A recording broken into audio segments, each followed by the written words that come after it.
आज या ठिकाणी जिल्हा परिषद आणि पंचायत समितीच्या निवडणुकींच्या पार्श्वभूमीवर लोणी काळभोर कदमाक वस्ती आणि वडकी या जिल्हा परिषद गटात राष्ट्रवादीचे उमेदवारांनी प्रचारात जोरदार आघाडी घेतलेली.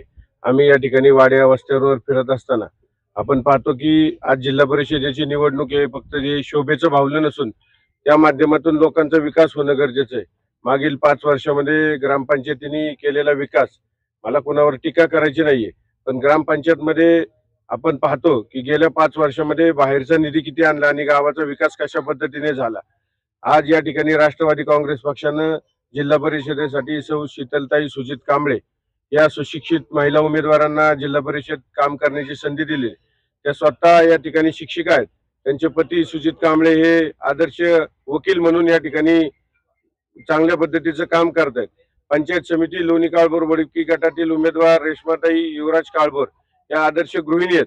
त्यांचे पती युवराज काळभोर चांगल्या पद्धतीचे उद्योजक या ठिकाणी म्हणून काम करतात. समाजात काम करत असताना ग्रामपंचायतच्या माध्यमातून असेल, त्यांच्या चुलते अण्णासाहेब गणपत काळभोर यांच्या माध्यमातून असेल, चांगल्या पद्धतीचं काम या ठिकाणी करतात. आज हे उमेदवार तरुण, आज कदमाक वस्ती पंचायत समिती गणातील उमेदवार अमोल त्रिंबक टेकाळे हा सुद्धा तरुण चांगल्या पद्धतीचं संविधानाचं काम करत असताना जातीपातीचं राजकारण न करता सर्वांना सोबत घेऊन जाण्याचं काम करत असतात.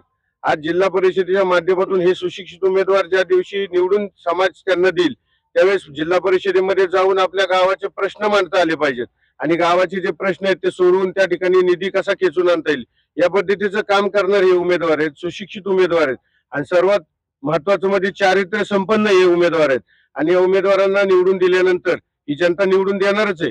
निवडून दिल्यानंतर आपल्या कामाचं माध्यमातून, आपल्या निधीच्या माध्यमातून आपल्या गावाचा सर्वांगीण विकास कसा होईल, वाड्या वस्त्यांवर तो निधी कशा पद्धतीने पोहोचवता येईल या पद्धतीचं काम करण्यासाठी हे उमेदवार सक्षम आहेत. आणि त्यांनाच ही लोणी काळभोर कदमाक वस्ती आणि वडकीची जनता येणाऱ्या 5 तारखेला घड्याळ या चिन्हासमोरचं बटन दाबून या तिन्ही उमेदवारांना प्रचंड बहुमताने विजयी करतील याबाबत माझ्या मनात कुठलीही शंका नाही.